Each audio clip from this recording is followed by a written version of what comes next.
Alright, so first good afternoon and welcome to this live interview. I'm here with the head of Secretariat at the Liberia Elections Observation Network. It's Leon for short.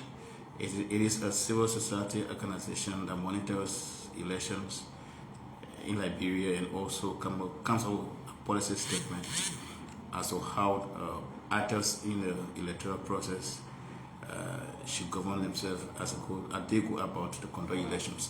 So we had general elections and we went to a runoff. The runoff was held on November 14. The Elections Commission is going about to announce results of the election, even though the current president has congratulated the opposition as winner of the election. So as body that responsible to monitor our electoral processes, we've come to speak with Mr. Augustine S. Tamba. He's the head of Secretariat of Leon. Mr. Tamba, good afternoon and welcome to the US-based Focus on Liberia Television. Good afternoon, and let me take this opportunity to welcome you at our offices. We are delighted that we before your microphone this afternoon to discuss Liberia's elections. Great. All right, so for the benefit of our viewers, tell us a little bit about Leon. What is Leon? Even though I tried talking a bit about it, but... So the Liberia Elections Observation Network is a platform of 4 civil society organizations established in 2017 for the sole purpose of monitoring and observing elections in order to bring about credibility and trust in our electoral system. These 4 organizations comprise of the Federation of Liberian Youth, the Catholic Justice and Peace Commission, the Liberia Crusaders for Peace, and the National Union of Organizations of the Disabled. Over the period of time, Leon have been observing elections across the country. So we have thematic program focus. We are both involved into election monitoring and election observation as our key focus as an institution. But in addition to that, we also do legislative monitoring, monitoring the legislature so that we increase some level of transparency and accountability at the level of the national legislature. We have 4 legislative monitors who are collecting data on a weekly basis at the legislature. We're also involved into social media monitoring, as you may know that social media has played or is playing a very crucial role in our existence, as human beings in these modern times. So we are involved with social media monitoring. We also, on a periodic basis, conduct what we call surveys on key national issues, and those surveys basically highlight key areas of focus, and we make policy recommendations after the conduct of this survey. And during the course of these elections, our long-term observers were involved into data collection across the country on a monthly basis. We call that they were trying to assess the social, political, and economic situation across the country. We did that from 2019 up to the holding of the general and presidential elections. And so on the overall, that is what Leon is, and that is what we've been involved with. In terms of structure, we are in the 73 electoral districts. We have 73 permanent long-term observers. Wow. Who have been recruited and deployed since 2019. Periodically, we recruit 202 surveyors to conduct our national survey. We have 23 national staff, or staff that are at the national level. We have our steering committee members, and basically we receive our funding from CEDA with technical support from the Carter Center. Great, thank you so much. So you talked about election monitoring and election observation. What does that mean? Can you explain that? That's what I'm doing when it comes to doing election period. Okay, so basically we are not involved with the monitoring aspect. We are observing the election. So, I mean, these are terminology at times that are used interchangeably, but they have a little bit of different meaning. So if you are doing monitoring, for instance, you as a monitor can be able to intervene at some point in time in the electoral process. I mean, the work that we do as observers, we observe and then do reporting. In observing, you are not allowed to interfere in the processes. All that you do is to observe the process and document. You are documenting these processes against certain standards and that have been set aside either by the EMB. The EMB is the electoral management body. In this case, it is the National Election Commission or our organic law, the Constitution, what the Constitution says about our elections. What are the rules and regulations that the National Election Commission has? Those are the basic instruments against which we observe the elections and we are able to come up with our report in terms of lending our thoughts whether the process were credible, free, fair, and transparent on the basis of these standards and regulations that the National Election Commission has. So basically our organization, in all of the work that we have been doing over a period of time, we have been involved into squarely monitoring the electoral process. Great. Not monitoring, again I say observing the electoral process. Yes. Yeah, so because that's a limit. Okay. All right, so let's talk about the elections. We went to the first round of the presidential and legislative elections. It ended, but then as per the Constitution, all of the presidential candidates, none could have obtained 50% plus one of the votes, of the total votes cast, based on the Election Commission announced a runoff between the two top candidates, the CDC candidate, President George Weah, and the United Party candidate, Joseph Boakai. I mean, from day one of your observation to the 14th of November, and then the tallying, the counting, and announcement of results process, what can Leon say as it relates to the process? How was it like? What's the assessment so far?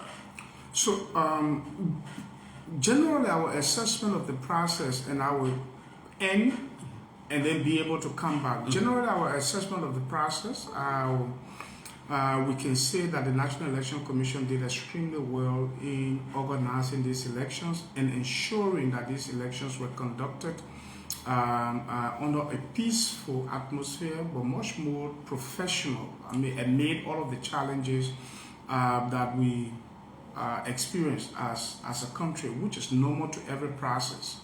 However, along the line, there were other processes along within the electoral cycle that we observed. For instance, the biometric voter registration and the process was one of the processes that Leon actually observed. In fact, made a recommendation prior to the start of the biometric voter registration.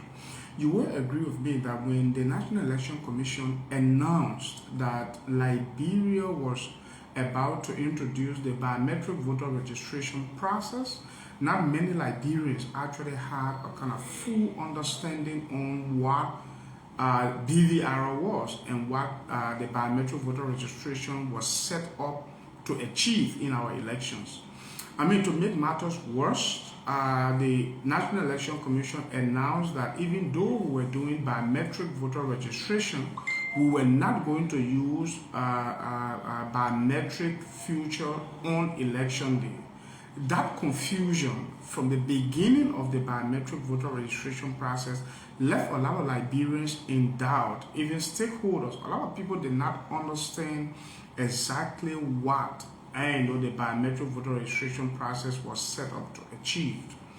And we made several recommendations to the National Election Commission in terms of explaining the entire process to the Liberian people. But one of the good things that the biometric voter registration exercise did in these elections for us is the fact that the BVR was able to completely do what we call deduplications of double registering on our list.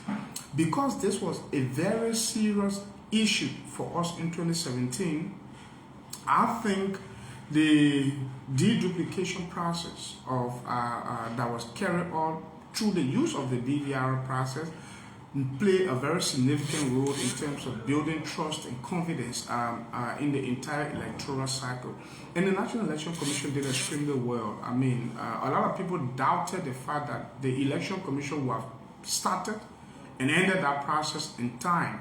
However, we saw the will that the National Election Commission demonstrated during the BVR process. They began the process in time, they ended the process in time, and the Commission was very firm, in informing people that this is the window that we have for this process.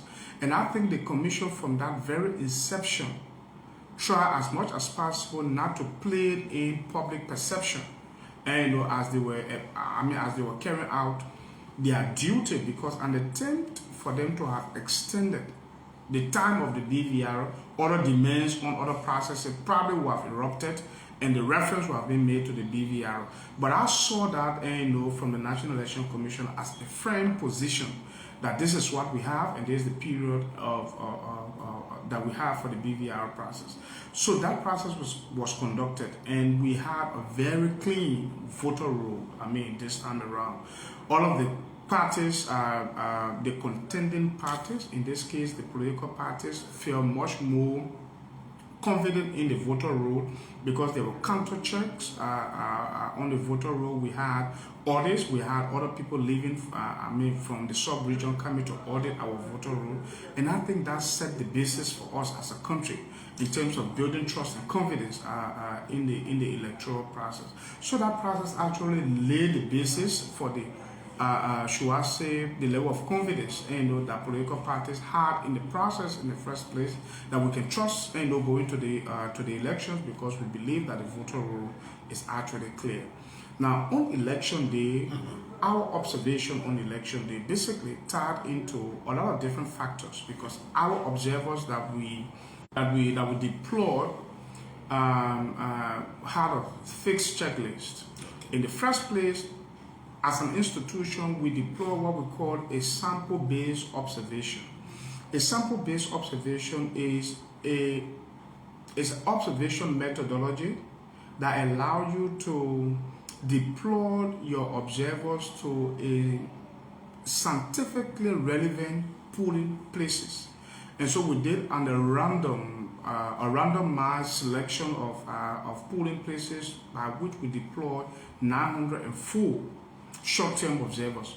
So during that deployment, our short-term observer had a kind of fixed checklist.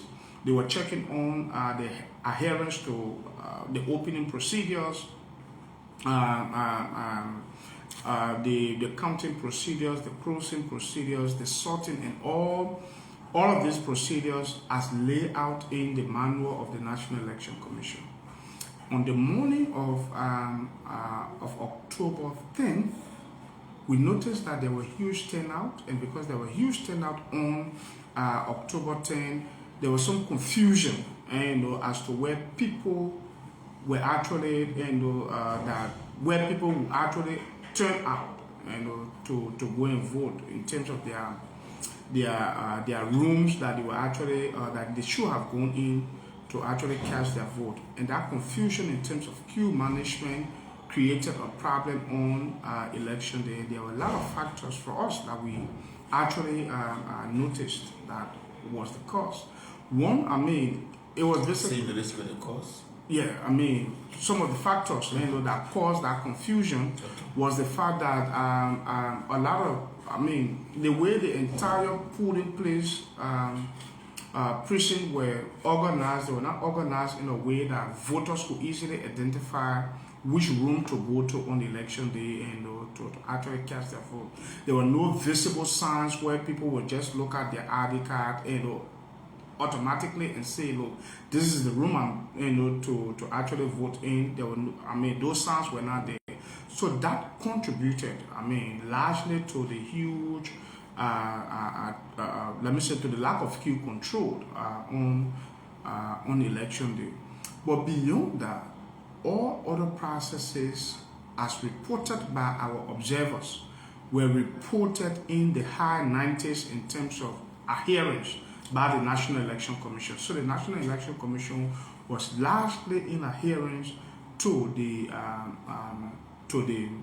election procedures, and which is a very good sign for our own democracy, given the fact that this election was actually conducted solely under Liberia's supervision, right? I mean, in terms of the security, in terms of the provision of resources, and what have you. So we think the peaceful conduct of these elections actually can be attributed to the willingness of Liberians in terms of the way our democracy is now maturing.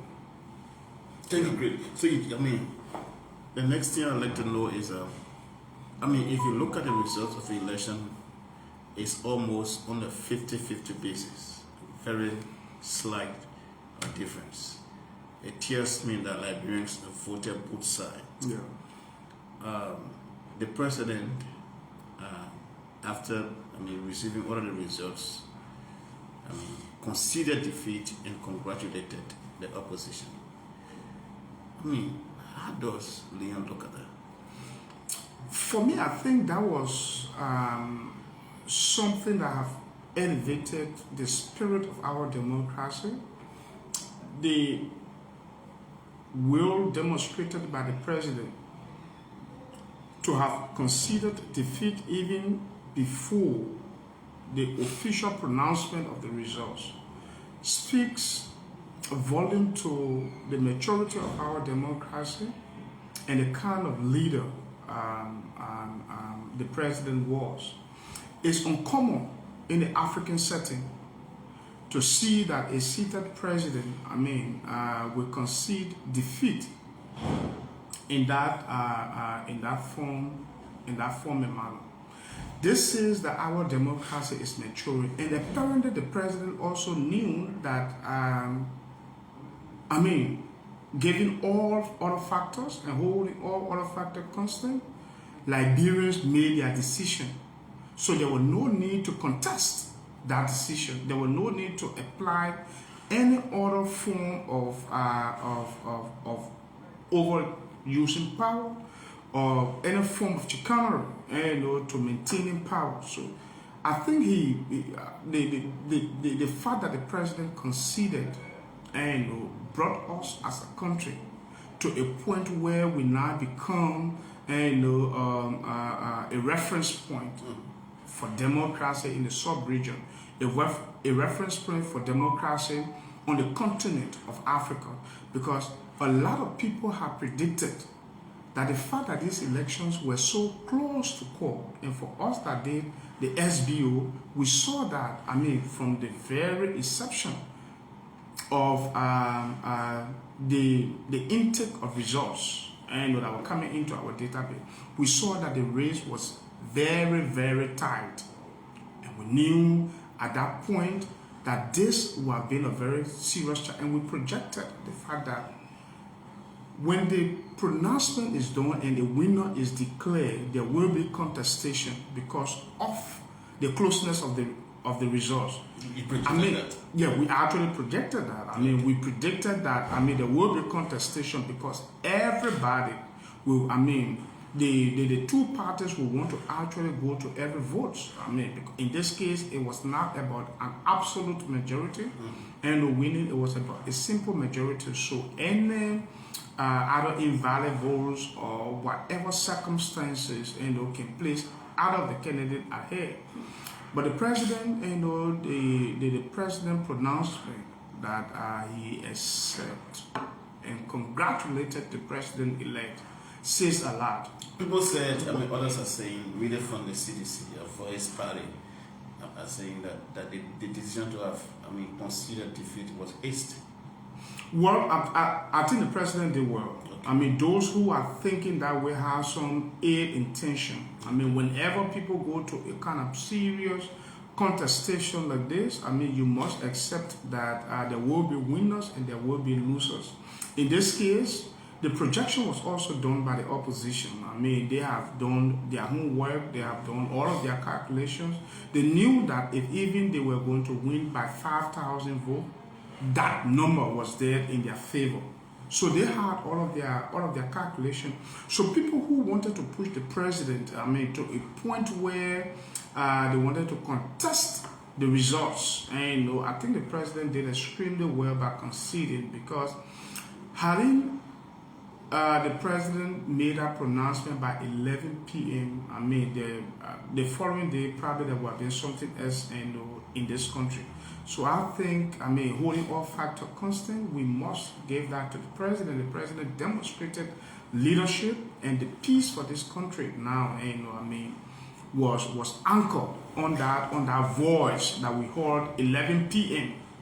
that evening. I mean, these were elections that were very, very competitive. I mean, the opposition went all out to win. The ruling establishment went all out to win. In this case, the tide changed. The Liberian people made their decision, and that decision must be respected. And I think that was the proper thing the president did. I mean, for the sake of our peace, after elections, this country is going to remain. And I think that is what the president demonstrated, that he don't want to preside over a state of anarchy.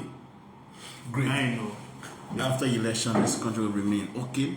All right. So another thing I'd like to ask you, Mr. Tamba, is on a larger scale, some of the rhetoric, political rhetoric, or even ordinary Liberians, some of the complaints against the way our government has been, the issue of harsh economy, I mean, unemployment of people in the working class, and governance problem.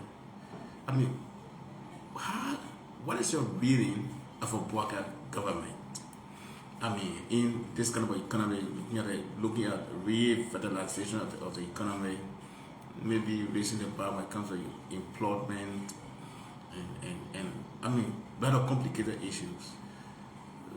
Looking at the percentage of vote, almost 50-50, do you see a lot of pressure, I mean, in the coming months or in the coming year on the new regime? Expectations are very high. Expectations from Liberians are very high. The Bwaka administration is going to start on a very rocky road in terms of ensuring that the economy is revamped. That would be one of the president-elect key focus, to ensure that the economy is revamped, to ensure that a restoration of trust and confidence, that our economy can be open once more to investment, to investment opportunity.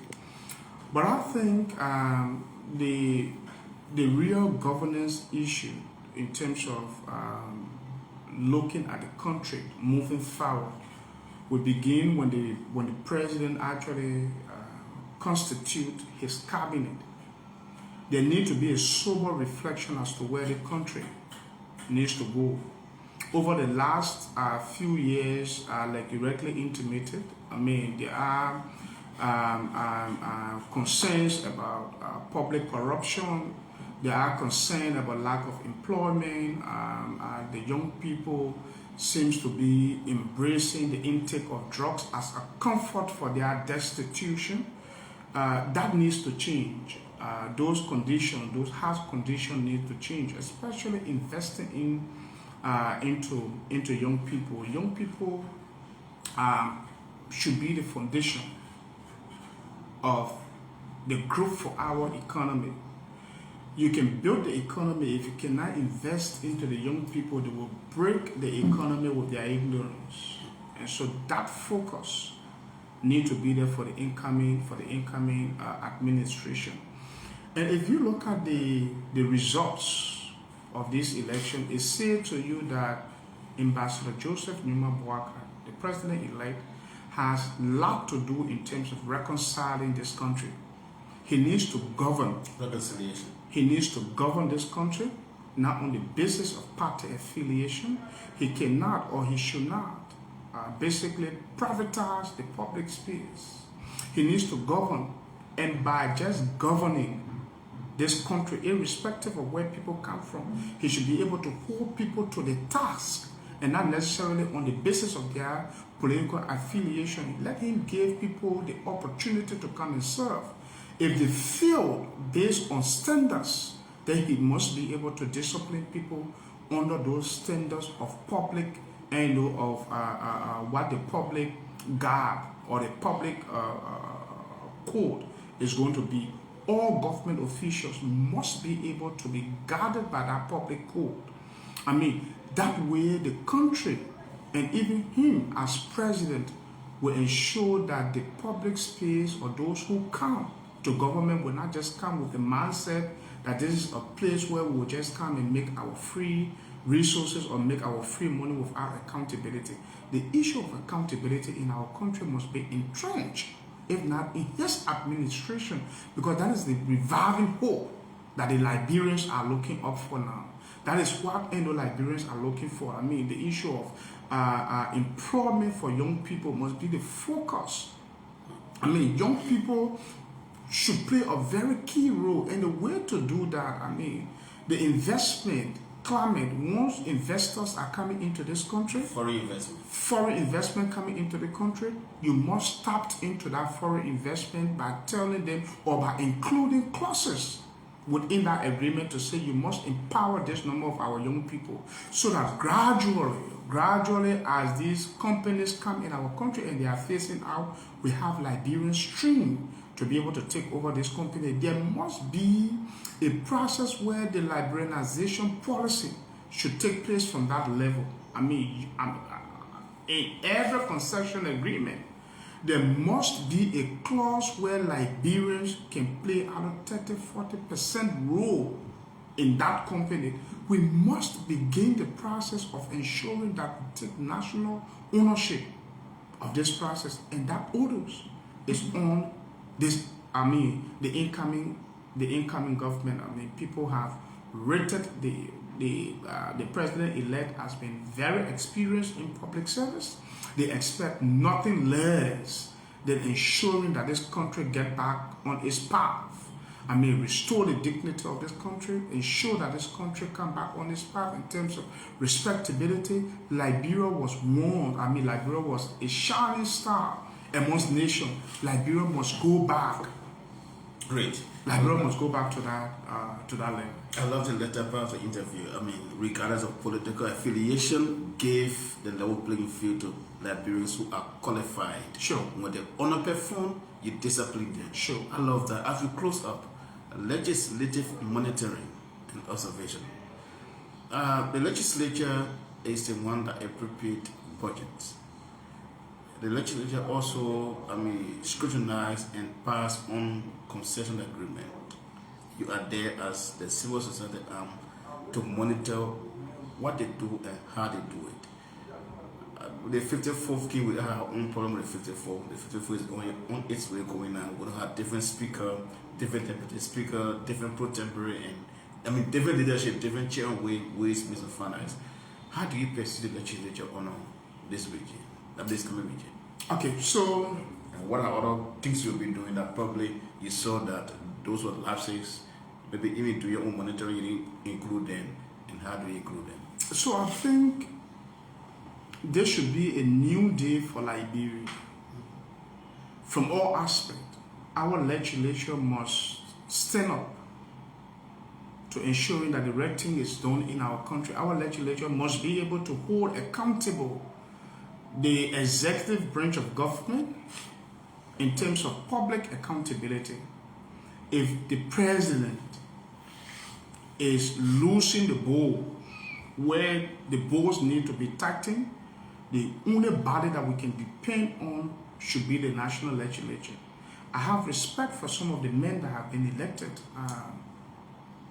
in the legislature. We have friends in the legislature. We have initiated some conversation with some of them. Some of them that we have had some history in this country together with, began the process of telling them that what we said yesteryears, today you are in that driving seat. the national agenda must be redefined. Our country must be set on the pace. The legislature under Ambassador Joseph Limon Boaka must be one of the robust legislature, must ensure that every single cent that they allot to public service must be accounted for. And I'm sure that they are going to get that support from the president-elect. I mean, from his history in this country and all of the places he has served as a leader for those places, he left that mark of transparency. And I think they need to push the president to ensuring that those things are achieved. What we have lost on as a country is monies that have gone through public sector was sneaking in the pockets of individuals. Those money have not helped. I mean, if you look around, our public infrastructures are down. Public schools are completely in shackles. You have no accountability. I mean, but if you come to see about the life of public officials, you see public officials who live luxurious life. But on the other hand, places where monies should be invested, those monies are not invested in. Why? Because the appropriation done by the national legislature is not being followed up and in a way that the whole public officials accountable for monies appropriated to them. So I think the legislature under Ambassador Joseph Limon Boaka should be very robust, and I'm sure that given the way the elections went, opposition lawmakers that were ruling and lawmakers will also be there to create some of these checks and balances. But I believe the overall political will rest on the shoulder at this point of the president. The president must redirect the national agenda and ensure that the foundation of our nation is re-established. Yes, the overall political will rest on the shoulder of the president. Thank you, Mr. Augustine S. Tamba, the head of Secretariat here at the Liberia Elections Observation Network, Lyon for short. My name is Prince Boba, and we'll be having a very great interaction with Mr. Tamba. So finally, as we close up, what do you have to say? Well, I think Liberia once again have demonstrated to the world. Liberia have set again another unprecedented history in the world of democracy. We've left the world in shackles. A lot of people thought that we will have failed the test, but Liberia again have demonstrated that yes, indeed, democracy can work. I believe that this credit goes out to the Liberian people who stood the test of time, who wake up early that morning on October and on November 14 to show up to cast their vote. I think that desire to ensuring that our democracy, that will have a peaceful transition, Liberians actually demonstrate that we have created a new field of research for researchers in the area of democracy. They wanted to understand how Liberians managed to actually reach this far. Liberia have set the bar so high for other countries in the sub-region, and people are going to be held, countries are going to be held to Liberia's standards in terms of the way we organize ourselves, the involvement of civil society organizations in the electoral process, the adherence to a policy issued by the National Election Commission. So all of these things are high-level standards that Liberia have created, and I think other countries are going to be held to this standard. Thank you so much for speaking to me. Thank you. All right, folks, so this is how we take leave of you on this live broadcast. My name is Prince. I've been in conversation with Mr. Augustine S. Tamba. He's the head of Secretariat at the Liberia Elections Observation Network, Lyon for short. Thanks for following. Bye-bye. Do join us another time. Thank you so much. Thank you.